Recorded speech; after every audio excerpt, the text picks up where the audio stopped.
नमस्कार, मैं हूं आपके साथ शिप्रा झा और आप देख रहे हैं न्यूज 18 बिहार झारखंड का डिजिटल प्लेटफॉर्म।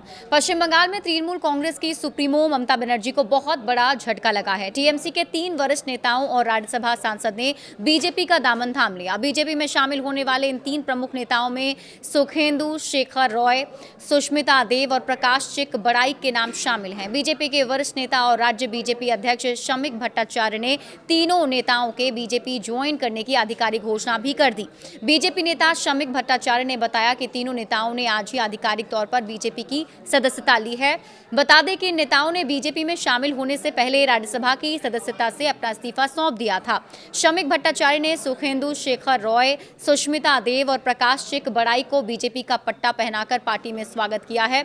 इस दौरान शमिक ने कहा, 34 साल तक लेफ्ट फ्रंट का राज था, उसके बाद तृणमूल कांग्रेस का। पश्चिम बंगाल में इतने लंबे समय तक चली पॉलिटिक्स ने हमारे फेडरल स्ट्रक्चर को चुनौती दी और उसे नकार दिया।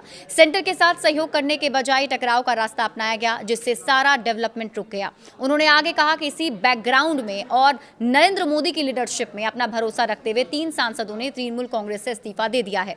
आज ये तीनों, सुष्मिता देव, प्रकाश चिक बड़ाइक और सुखेंदु शेखर रॉय, बीजेपी में शामिल हो गए।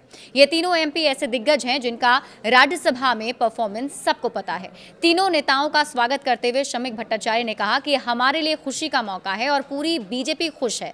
बीजेपी की ओर से और इसके स्टेट प्रेसिडेंट के तौर पर मैं, हमारे वर्कर्स, चीफ मिनिस्टर शिवेंदु अधिकारी, पूरी कैबिनेट और हमारे पूरे ऑर्गेनाइजेशन के साथ इन तीनों लोगों का दिल से और बहुत खुशी के साथ स्वागत करता हूं। और आपको बता दें, ममता बनर्जी को बताया कि वो अब खत्म हो चुकी हैं। देखिए, बीजेपी में शामिल होने के बाद टीएमसी के पूर्व राज्यसभा एमपी सुखेंदु शेखर रॉय ने भी प्रतिक्रिया दी। उन्होंने कहा कि शायद ही किसी भारतीय राज्य में 96-97% वोटिंग हुई, जैसा कि हमारे प्रेसिडेंट ने इस चुनाव के बारे में कहा। ममता बनर्जी खत्म हो चुकी हैं, उनकी पार्टी खत्म हो चुकी है, इसलिए इस पर और चर्चा करना बेकार है। उन्होंने आगे कहा कि दूसरे राज्यों में सत्ताधारी और विपक्षी पार्टियां आमतौर पर विकास, तरक्की या खास एजेंडा लागू करने के लिए मिलकर केंद्र सरकार से संपर्क करती हैं, लेकिन यहां हमने बंद, हड़ताल और जुलूस के जरिए केंद्र का विरोध दिखाने पर ध्यान दिया। इससे बंगाल की 3 पीढ़ियां बर्बाद हो गई। जिनके पास मौके थे वो राज्य छोड़कर भाग गए, जबकि भारत के ज्यादातर राज्य प्रधानमंत्री नरेंद्र मोदी के विकसित भारत के विजन और रोड मैप को मानने के लिए आगे आए।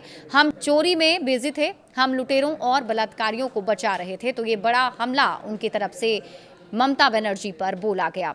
बड़े अपडेट्स के लिए जुड़े रहिए न्यूज 18 बिहार झारखंड के साथ।